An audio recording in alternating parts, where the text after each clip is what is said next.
ದಕ್ಷಿಣ ಕನ್ನಡದಲ್ಲಿ ಕಾಂಗ್ರೆಸ್ ವಿರುದ್ಧ ಮುಸಲ್ಮಾನರು.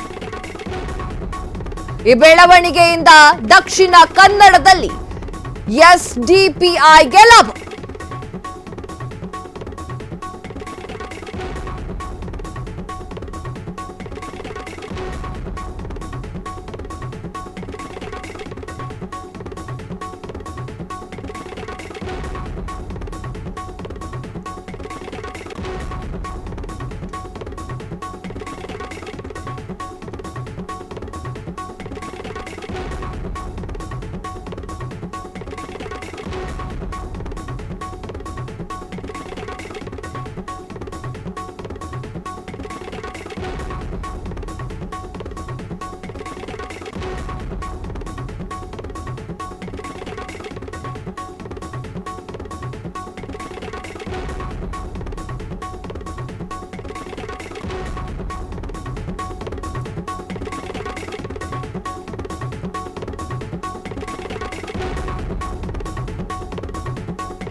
ಎಸ್, ದಕ್ಷಿಣ ಕನ್ನಡದಲ್ಲಿ ಕಾಂಗ್ರೆಸ್ ವಿರುದ್ಧ ಮುಸಲ್ಮಾನರು.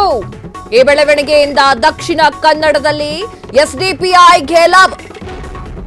ನಿಷೇಧಿತ ಸಂಘಟನೆ ಪಿಎಫ್ಐನ ರಾಜಕೀಯ ಅಂಗ ಎಸ್ಡಿಪಿಐ.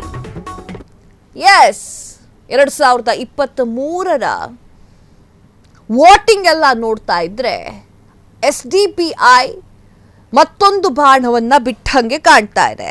ಈ ಒಂದು ಎಸ್ಡಿಪಿಐ ಇದೆಯಲ್ಲ, ಆ ವಿಚಾರಕ್ಕೆ ಸಂಬಂಧಪಟ್ಟಂತೆ ಸ್ವತಃ ಯುಟಿ ಖಾದರ್ ಅವರೇ ಭಯ ಪಡ್ತಾ ಇದ್ದಾರೆ. ಅವರು 2023ರ ವಿಧಾನಸಭಾ ಎಲೆಕ್ಷನ್ ನಲ್ಲಿ ತೆಗೆದುಕೊಂಡಿರುವಂತಹ ಮತಗಳನ್ನ ನೋಡಿದ್ರೆ ಶಾಕ್ ಆಗ್ತಾ ಇದೆ. ಇನ್ನೇನು 3 ವರ್ಷದಲ್ಲಿ ಮತ್ತೊಂದ್ಸಲ ಎಲೆಕ್ಷನ್ ಬರಲಿದೆ. ಆಗ ಎಸ್ಡಿಪಿಐ ಶತಾಯಗತಾಯ ಆ ಒಂದು ದಕ್ಷಿಣ ಕನ್ನಡ ಜಿಲ್ಲೆಯಲ್ಲಿ ತನ್ನ ಅಧಿಕಾರದ ಚುಕ್ಕಾಣಿಯನ್ನ ಹಿಡಿಯುವಂತಹ ಸಾಧ್ಯತೆಗಳು ಹೆಚ್ಚಾಗಿದೆ. ಇದರಿಂದ ಬಿಜೆಪಿಗೂ ಕೂಡ ಸ್ವಲ್ಪ ಲಾಭ ಇದೆ. ಇವೆಲ್ಲ ಕಾರಣದಿಂದ ಮೋಸ್ಟ್ಲಿ ಆಗಿರಬಹುದು. ಈ ಎಲ್ಲ ಕಾರಣಗಳಿಂದ ಈಗ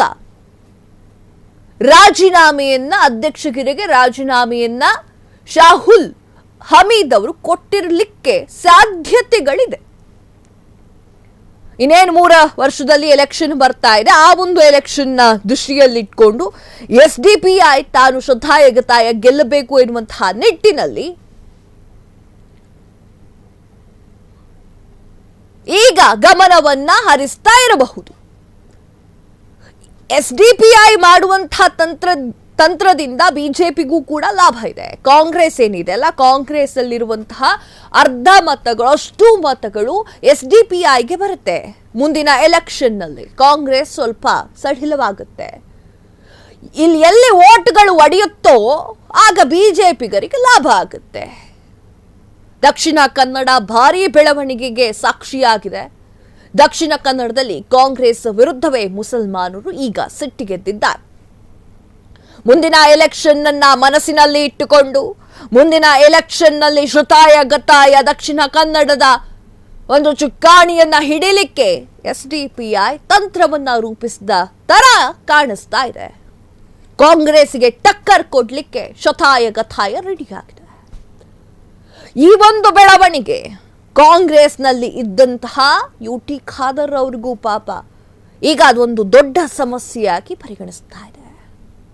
ಯುಟಿ ಖಾದರ್ ಅವರ ವಿರುದ್ಧವೂ ಕೂಡ ಕಾಂಗ್ರೆಸ್ಗರು ಅಸಮಾಧಾನವನ್ನು ವ್ಯಕ್ತಪಡಿಸಿದ್ದಾರೆ. ದಕ್ಷಿಣ ಕನ್ನಡದಲ್ಲಿ ಹದಗೆಟ್ಟಂತಹ ಕಾನೂನು ಸುವ್ಯವಸ್ಥೆ, ದಕ್ಷಿಣ ಕನ್ನಡಕ್ಕೆ ಭೇಟಿ ನೀಡುವುದು ಬಿಟ್ಟು ಉಸ್ತುವಾರಿ ಸಚಿವರು ಪಕ್ಷ ಕಾರ್ಯಕ್ರಮದಲ್ಲಿ ಬಿಸಿ.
ಉಸ್ತುವಾರಿ ಸಚಿವ ದಿನೇಶ್ ಗುಂಡೂರಾವ್ ಉಡಾಫೆ.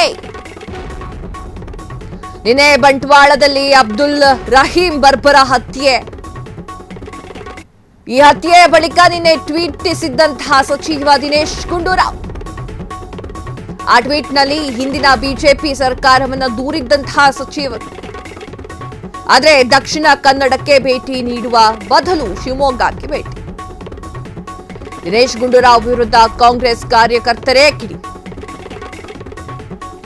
ದಕ್ಷಿಣ ಕನ್ನಡದಲ್ಲಿ ಹದಗೆಟ್ಟಂತಹ ಕಾನೂನು ಸುವ್ಯವಸ್ಥೆ, ದಕ್ಷಿಣ ಕನ್ನಡದಲ್ಲಿ ಕಾನೂನಿನ ವ್ಯವಸ್ಥೆ ಎಲ್ಲ ಹದಗೆಟ್ಟಂತೆ ಕಾಣಿಸ್ತಾ ಇದೆ. ದಕ್ಷಿಣ ಕನ್ನಡಕ್ಕೆ ಭೇಟಿ ಕೊಡುವುದನ್ನ ಬಿಟ್ಟು ಉಸ್ತುವಾರಿ ಸಚಿವರು ಪಕ್ಷ ಕಾರ್ಯಕ್ರಮದಲ್ಲಿ ಬ್ಯುಸಿಯಾಗಿದ್ದಾರೆ. ಶಿವಮೊಗ್ಗ ಪಕ್ಷದ ಕಾರ್ಯಕ್ರಮದಲ್ಲಿ ಸಚಿವರು ಪಾಪ ಫುಲ್ ಬ್ಯುಸಿಯಾಗಿದ್ದಾರೆ.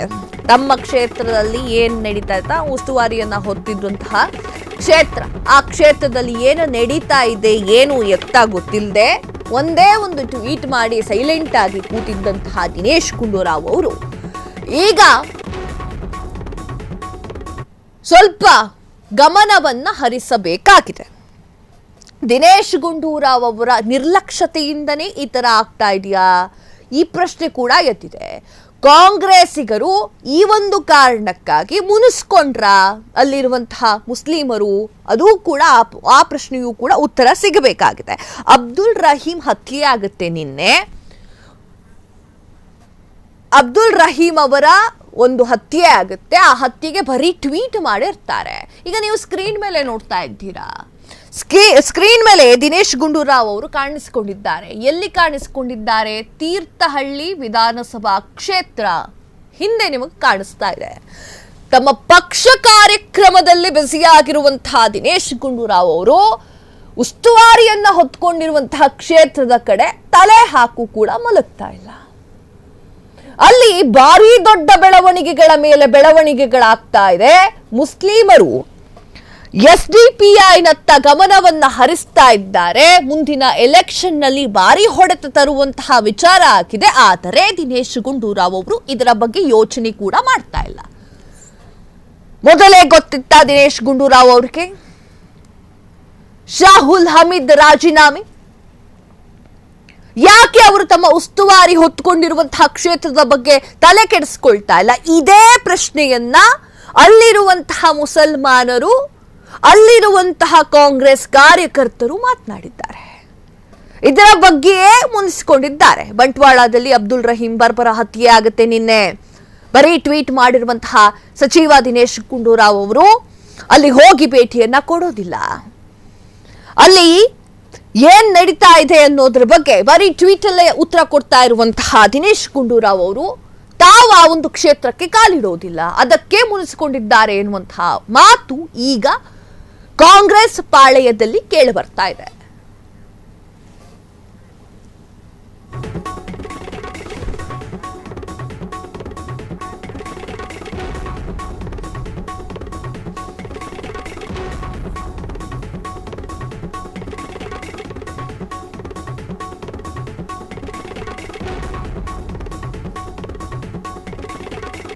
ಕ್ಷಣ ಕ್ಷಣದ ಸುದ್ದಿಗಳಿಗಾಗಿ ಫ್ರೀಡಂ ಟಿವಿ ಸಬ್ಸ್ಕ್ರೈಬ್ ಮಾಡಿ, ಲೈಕ್ ಮಾಡಿ ಹಾಗೂ ಫಾಲೋ ಮಾಡಿ.